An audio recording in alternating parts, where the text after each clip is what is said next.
thought.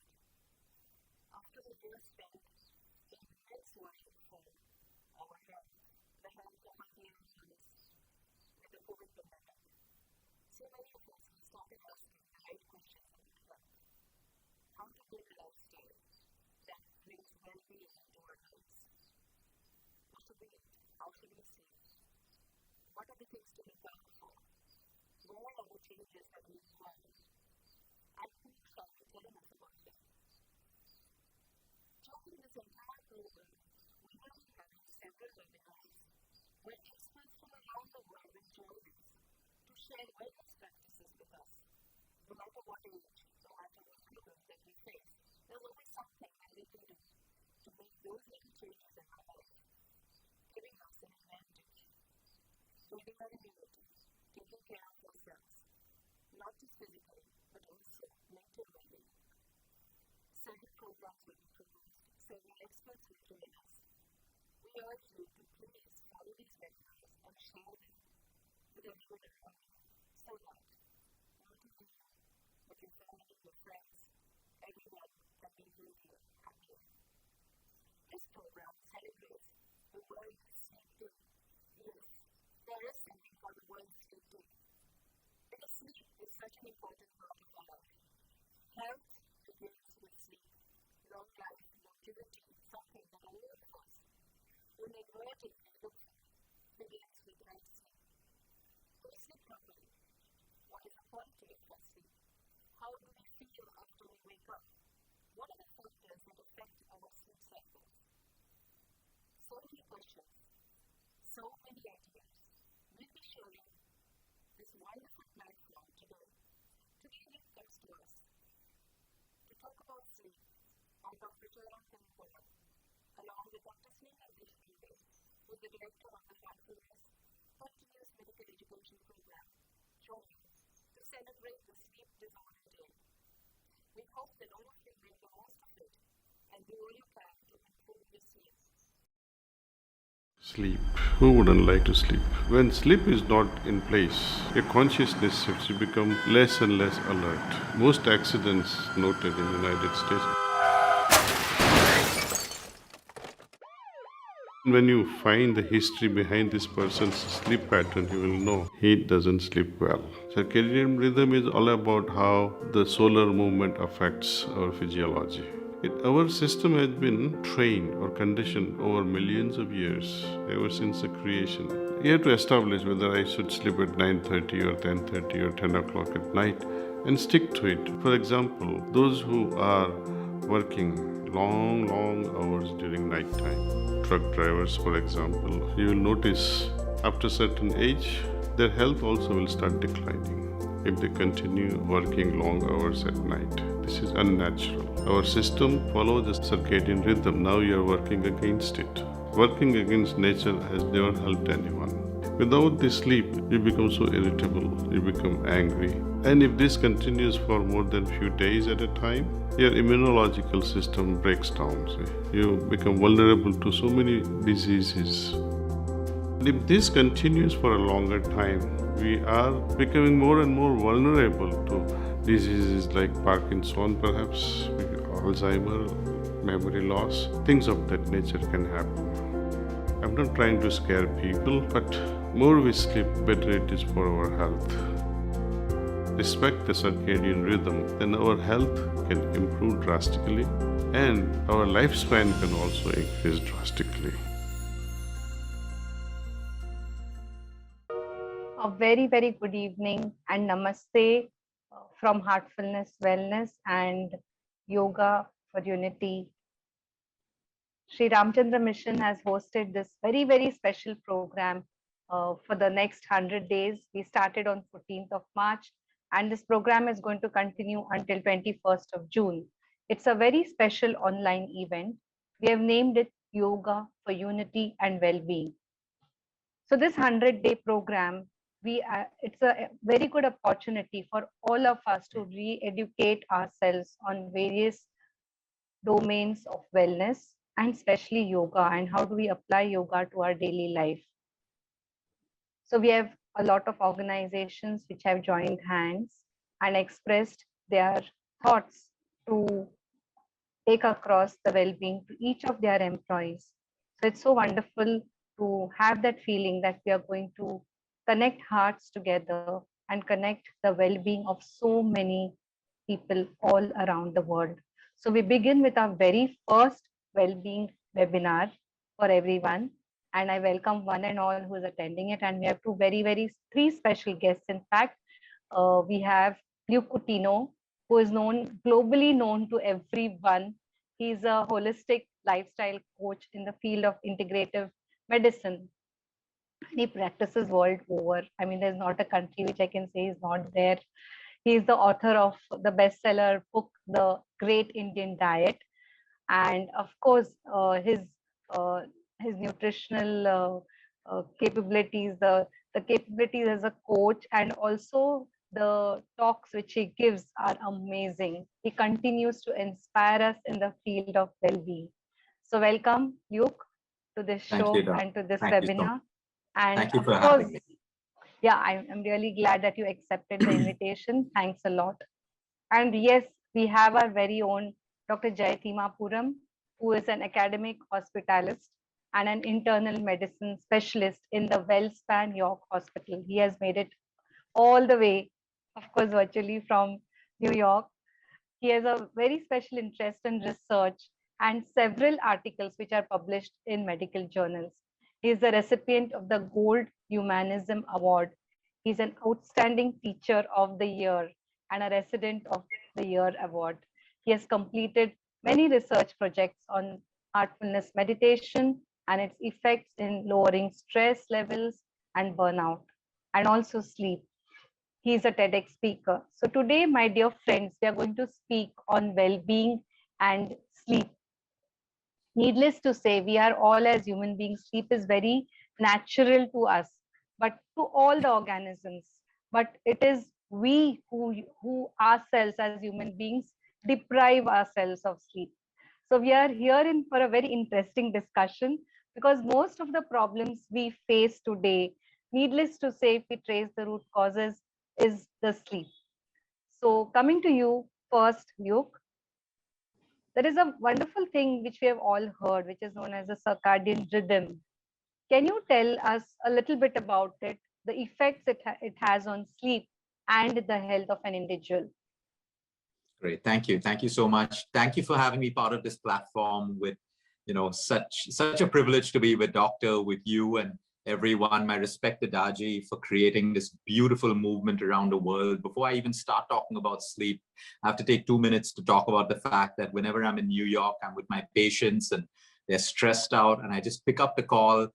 I speak to someone in heartfulness. I say a patient needs help, and I'm usually at Sloan's, I'm usually at Mount Sinai, and within 45 minutes, I get a reply back saying someone is arranged.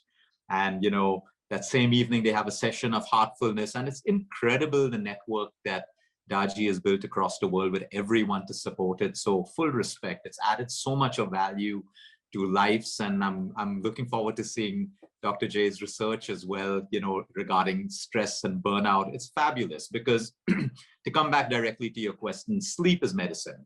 I mean, 10 years ago, we would have just looked at it as something that we need to do. Today, we understand scientifically and medically that all healing and repair and growth and hormonal balance happens while we are in a state of complete deep rest, which is sleep, which is one of the reasons why we do sleep.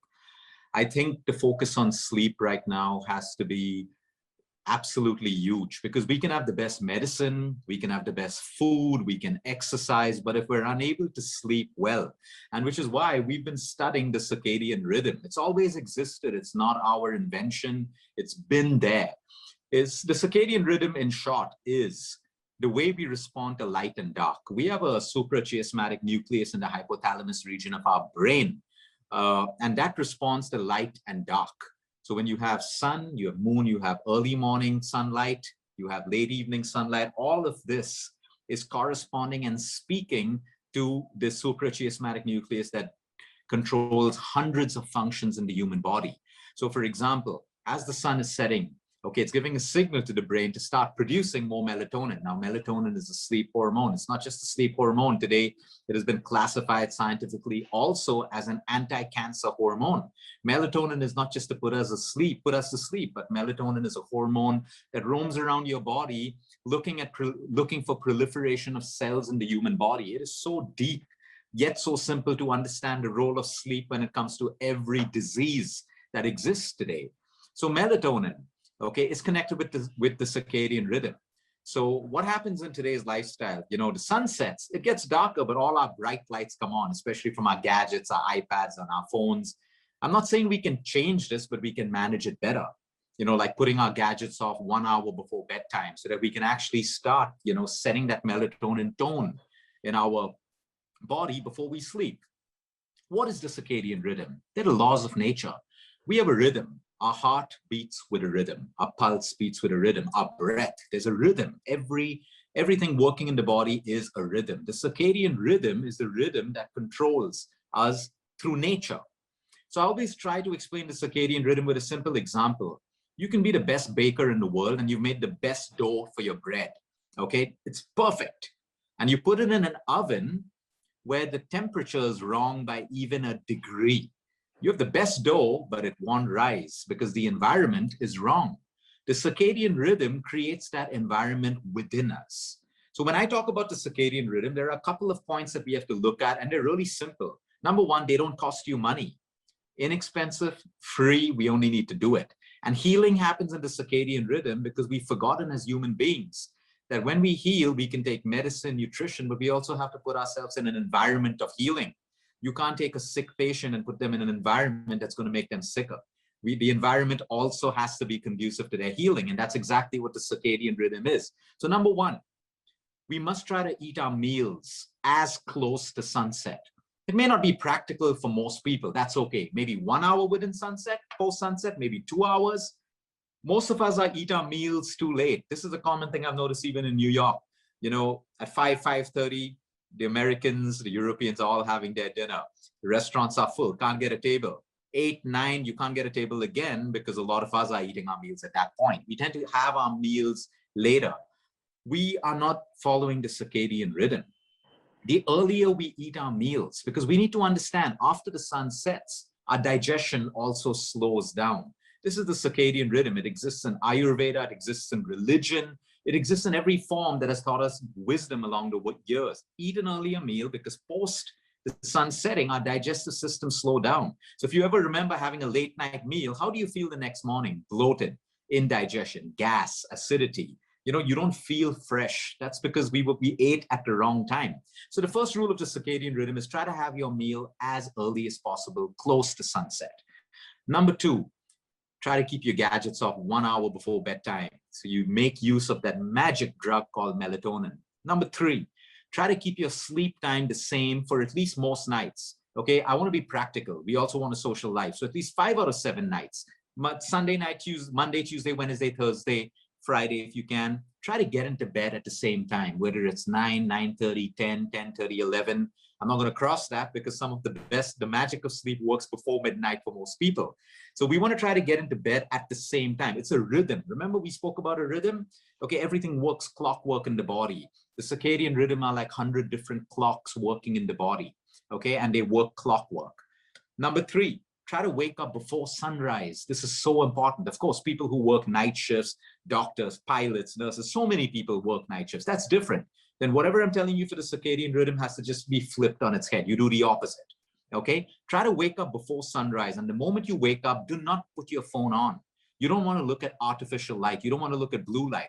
Open your windows. If you can step out into the garden balcony, connect with natural light, whether it's the trees, the sky, the rising sun, because this resets your melatonin cycle or your circadian rhythm for the next 12 hours. So try to keep your gadgets off for at least 1 to 2 hours when you wake up. Use that time to connect, do your yoga, your heartfulness meditation, your morning rituals. And believe me, it's easy. Today I have the richest and the most busiest people able to live the circadian way. So it's not impossible.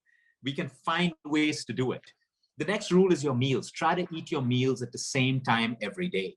So if lunch is at 1 o'clock, eat at 1 o'clock. Remember, your body is expecting food according to a rhythm. Just because we have a meeting doesn't mean we prepone or postpone our food. There's a rhythm that we eat at. So we try to eat our breakfast, our lunch, our dinner, try to keep it at the same time. And you'll find problems like indigestion, flatulence, bloating slowly tend to disappear.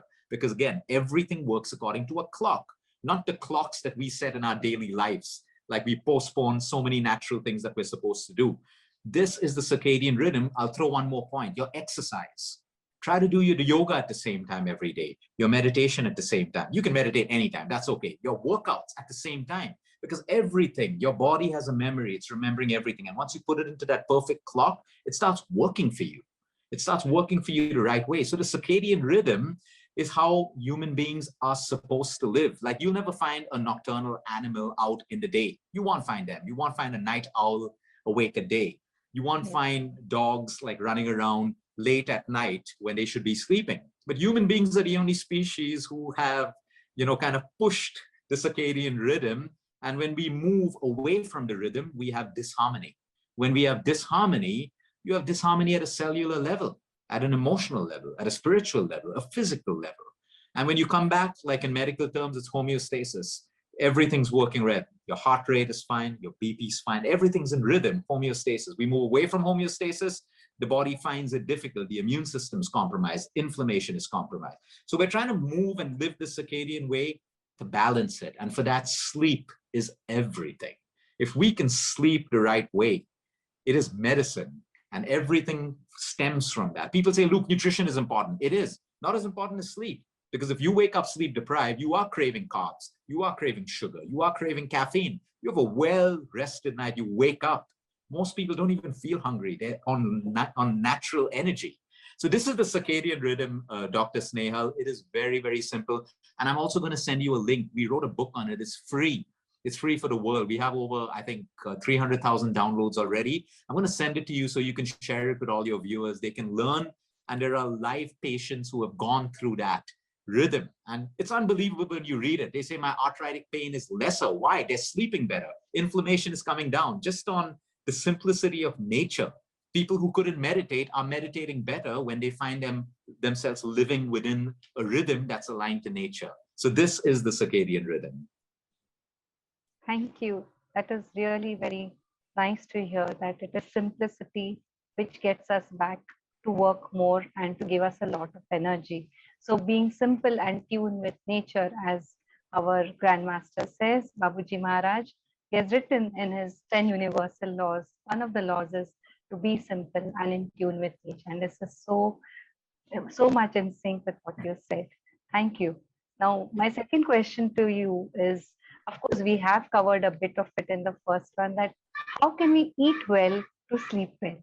So we see a lot of conditions like PCOS, infertility, strokes at a very early age, diabetes happening very early. So you see these comorbid conditions coming in a very early age, and much of it definitely is on us, our lifestyle and what we eat. So how can we eat well to sleep well?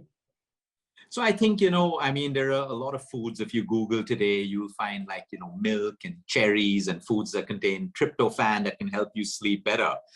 I think food is an important part. It's probably just 10% of the whole equation. It's like how food breaks down. What I want people to understand about food is, remember, all of us are made up of trillions of cells. These trillions of cells are very simple in nature. They're complicated in their working, but they need nutrients from the food we eat, oxygen from the air that we breathe, and they need water. This is the raw material for cells to work the right way. Now, if you give these cells the wrong material, you get the wrong results. It's as simple as that. So when we're eating, we want to ask ourselves, am I eating to nourish my cells? Or am I giving my cells material that will, cause dysfunction in the immune system, inflammation, more acidity, more gut problems? So again, I want to tie this into research that we've done. People who eat their meals earlier, okay, we've had even insomniacs who have said, look, with the evenings we eat earlier, we sleep better at night. We need to understand, if we're sleeping within an hour of going to bed, okay, we've eaten carbohydrates. Carbohydrates break down into energy. I've gotten into bed, my carbohydrates break down an hour later, and I have a spike in my blood sugar levels, energy. So some people are restless in bed. So keeping that gap between bedtime and eating is extremely important. As we move towards nighttime, the body will utilize more fats, good quality fats and protein, because the fats are going to be used for repair, for hormonal function. The proteins are going to be used as the building block of all cells.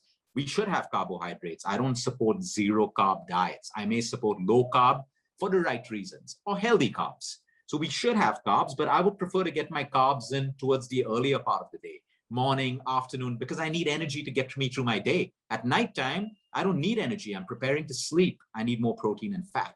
So you want to look at your macronutrients, have more protein, more healthy fats on your plate, according to your medical condition, or if you have a condition, and carbs, have carbs, but fewer good quality carbs. 2, don't eat close to your bed. Number 3, genuinely, milk contains tryptophan. Cheese, dairy products, they have tryptophan, which is a precursor to melatonin production.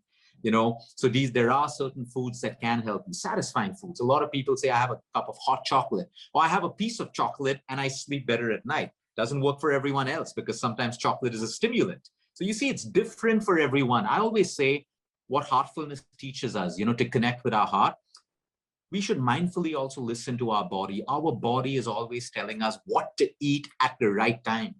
But if we're not listening and we've already filled our heads in with different diets and extremes, we miss what the body is really asking for. So I encourage people to be mindful, because today, no matter what level we've reached, I still can tell you honestly, I can't tell you what is right for your body. Your body has to tell you what's right for you. I can tell you theoretically, according to your condition. But there are so many people who say, Luke, when I have that cup of milk before sleep, I sleep like a baby. I say, go ahead and do it. Why aren't you doing it? Good quality milk, have it. You're vegan, don't have it. Respect, whatever it is that you want to do. But listen to your body. Listen to your body, and it tells you what to do. Now, if I'm going to have spicy food, junk food, high sugar food right before I sleep, that's creating energy. Blood sugar levels are spiking, short bursts of energy. I'm going to have a restless night. So it's very important to see. Like, if you wake up with feeling good today, this morning, like, always reflect. We learn through reflection.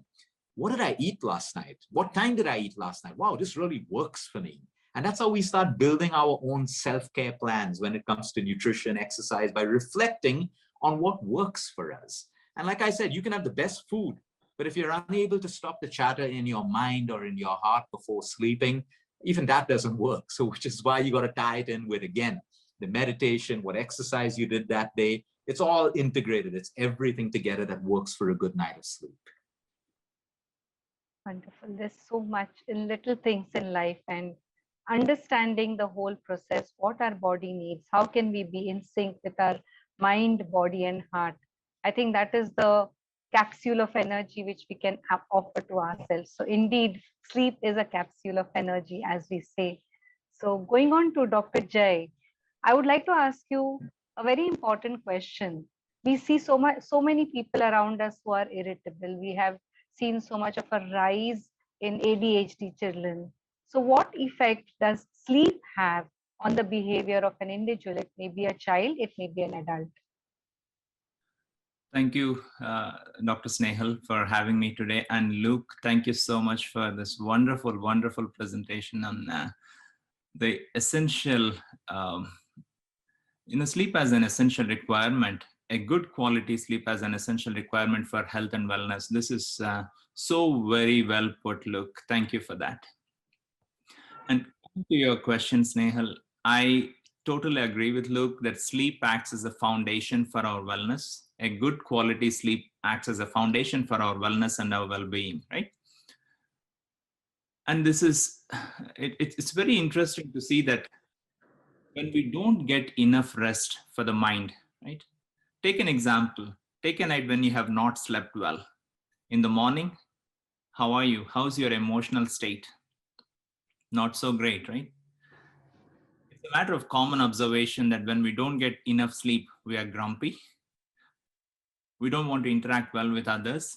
Nobody wants to come near us. They want to run away from us, right? And this also applies to kids as well.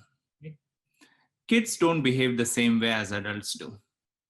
Imagine kids being woken up very early in the morning, right? And then they go to school. And when they go to school, do you think they can sit still? Do you think they can listen to their teachers? Probably not, right?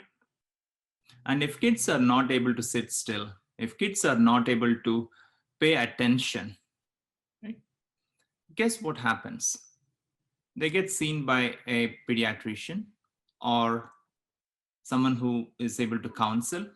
And because of these symptoms, they often get diagnosed with ADHD. I'm not saying that ADHD is not a diagnosis, but the symptoms that kids exhibit when they don't get a good night's sleep can mimic many symptoms of ADHD.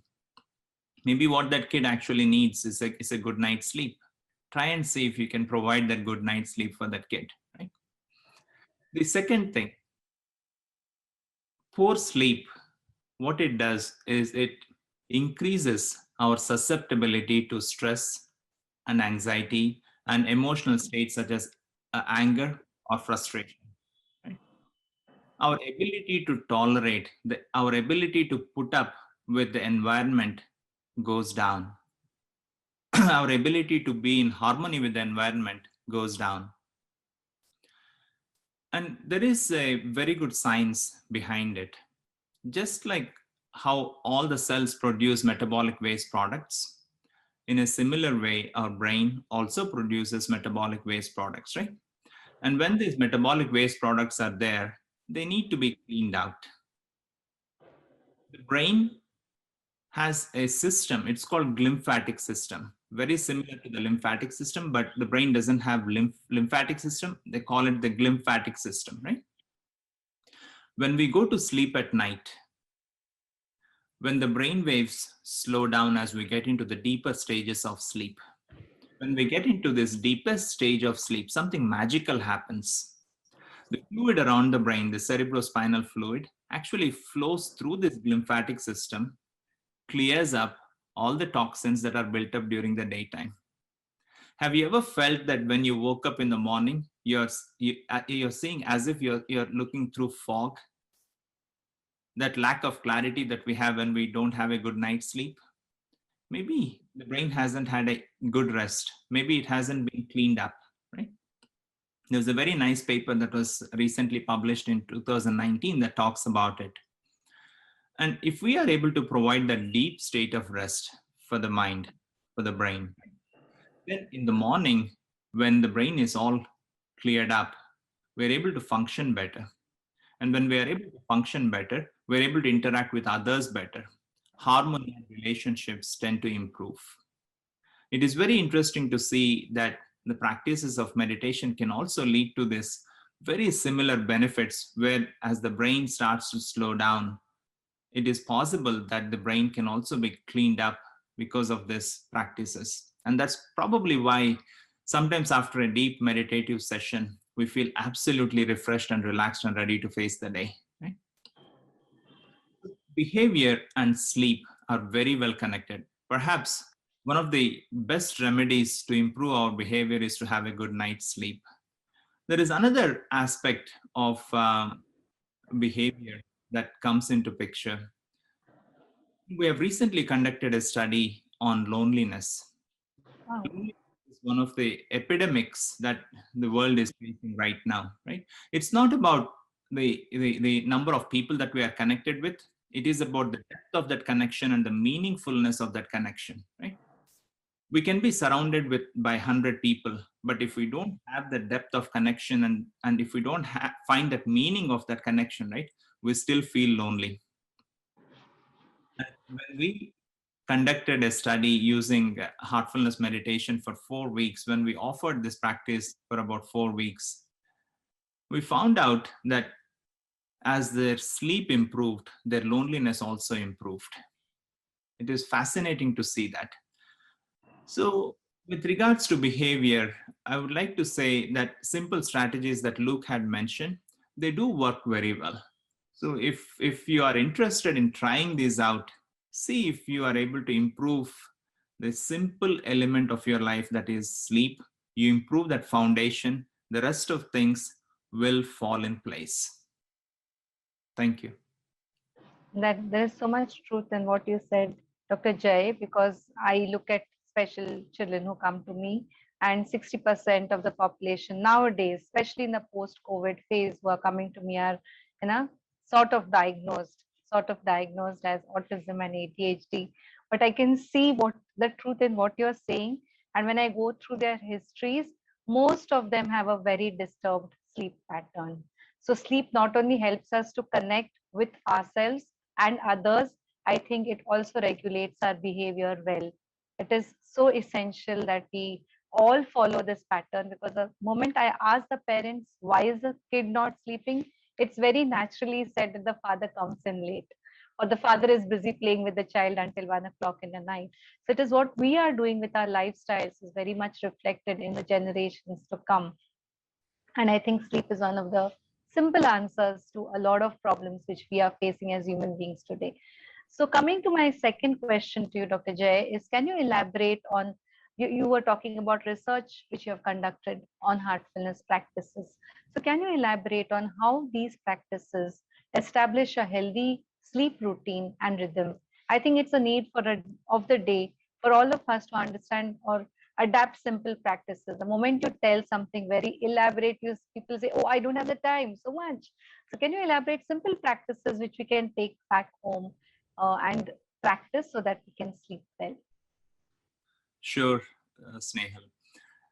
In our hospital, right, we wanted to explore these practices and see whether these would help improve our sleep. Because science relies on reproducibility of results, right? And if we're able to reproduce these results using simple practices, and these can be applied on a wider basis. And one of the elements is to train the mind, right? In addition to training the mind, other practices are also equally important. Sleep hygiene is important. It is important to make sure that we have proper nutrition at the right time. And other practices such as going to bed at the right time, making sure you have a cool, comfortable pillow, making sure the room temperature is optimal for you to sleep. All these are important. But in addition, if we are able to train our mind, can we sleep better? This is what we wanted to find out, right?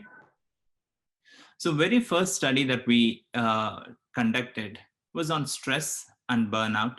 Healthcare professionals, medical professionals, the resident physicians, nurses, physicians, they're all in an environment where stress and burnout are very high.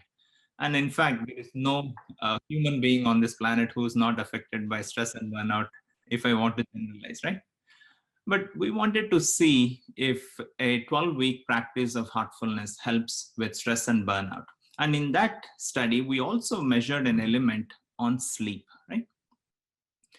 What we did was we offered the practice divided into a very simple framework. What we told our participants was this: if we look at our day, it does not begin at the break of dawn. It begins the night before. The way we prepare for the day matters a lot. So if we are able to settle our mind down, instead of being worried about what has happened or being anxious about what's going to happen the next day, chill for a few minutes, meditate for a few minutes, rest your attention on something good within your own heart, and go to bed in that state. Hopefully that produces a deeper and relaxed state of sleep. And when you wake up in the morning, you're a little bit more refreshed. When you're refreshed, utilize that opportunity to consolidate that state of refreshed feeling. Meditation helps consolidate that feeling, right? And when you consolidate that state of refreshed feeling within, it can help you go through the ups and downs of your day-to-day life in a much better way. But having said that, right, there is so much that happens during the daytime and so many things get thrown at us. We carry those stresses and strains with us. And what do? We go home and interact with our friends and family members, right? And when we carry those stresses and strains with us and interact with our friends and family members, it may not be the pleasant interactions that we would want. Somehow these stresses and strains, they rub off on others too, right? But if there is a way we can remove these emotional influences of the day, then it can help have a good evening. And the practice that we offered with heartfulness, it's called rejuvenation. And it is a technique that helps remove the emotional impressions, the stresses and strains from the system, right? And all these play not only a role in stresses and strains within us, but in also how we sleep at night. all the stresses and strains that we carry, they do have an effect on how we sleep at night. Sometimes it is difficult to fall asleep when there is so much going on in our mind.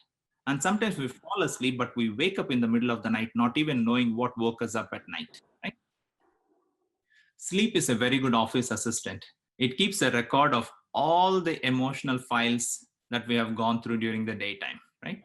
There are some files that we process and some files we don't process. We just put them aside. Right? And the office assistant wakes us up at night and says, boss, you have not processed this file. What do you want to do with it? Right?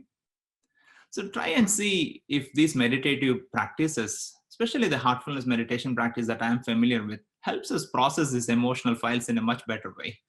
Before we go to bed, acknowledging the day, right? Saying that, you know what, these are the areas that I messed up, right? And I will work on them, right? When we do that, what happens is this office assistant has been informed. We told the office assistant that we already know that these are the emotional files that we are planning on processing. Now the office assistant says, boss already knows, let me not wake this guy up, right? So these are simple practices that we also offered our participants. And interestingly, what we found out was that when we offered these practices, within 12 weeks, we saw improvement of burnout, improvement of emotional well-being in the group that participated in this 12-week program compared to those who did not. Right? Even the telomere length in younger population improved. And telomere is basically a cap-like structure at the tip of our chromosomes.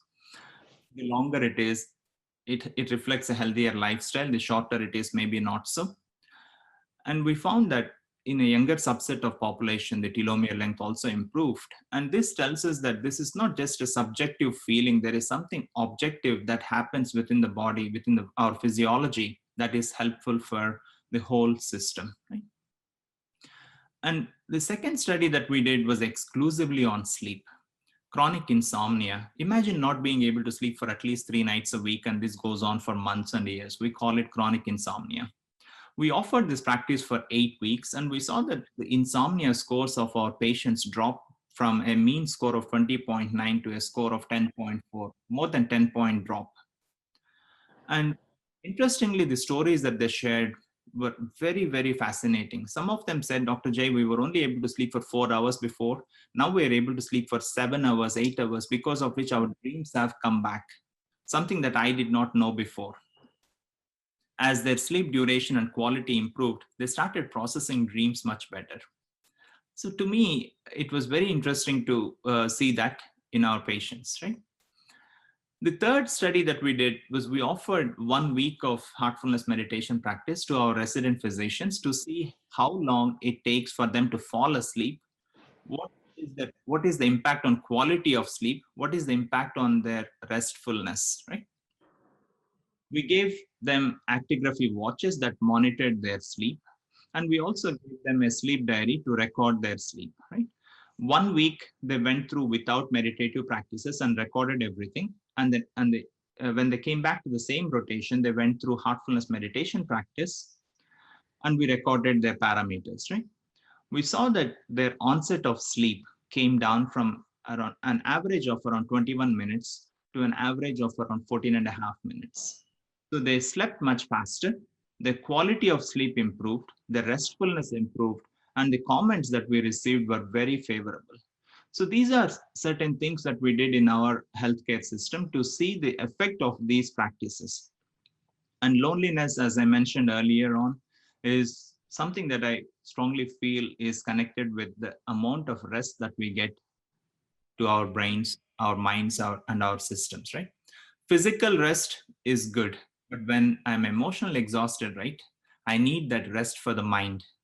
And that is when I feel refreshed and rejuvenated. The practices of heartfulness, to me, offer this ability to rest at the deepest level, to come out refreshed, rejuvenated, ready to face the day, and also be a bit better human being, kinder person. This is what the world needs now. Thank you.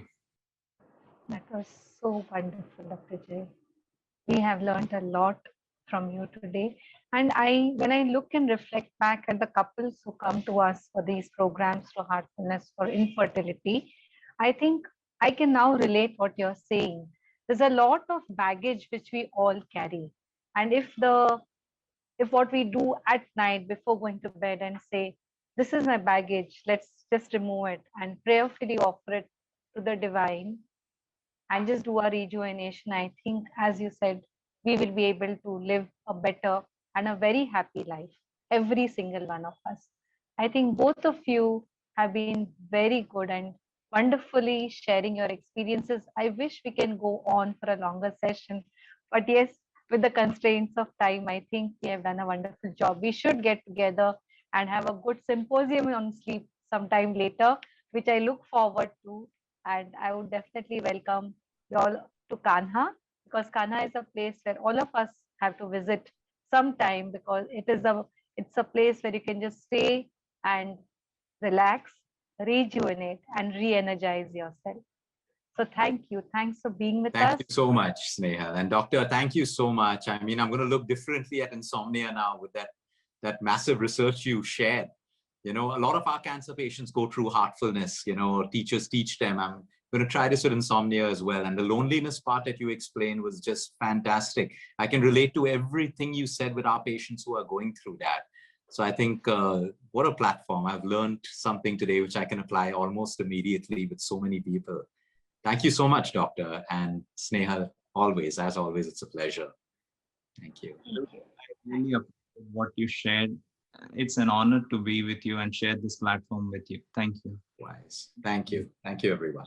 Thank you so much. Bye. Sound sleep is essential for good health and mental well-being. For some, drinking a glass of warm milk before bed can encourage a healthy sleep pattern. Yet many of us have trouble sleeping. We are endlessly thinking about stuff at home, stuff at work, stuff we've done, stuff we want to do. The harder we try to sleep, the more difficult it becomes.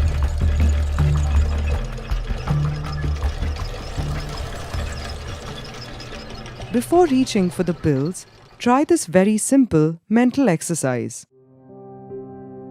Lie down and close your eyes gently. Imagine there is ice about 8 inches above your head. Now, imagine the coolness from the ice traveling down towards your head. It moves from the top of your head to your forehead and temples, and all the way to the back of the head. Feel your head cool down as you enter a state of rest.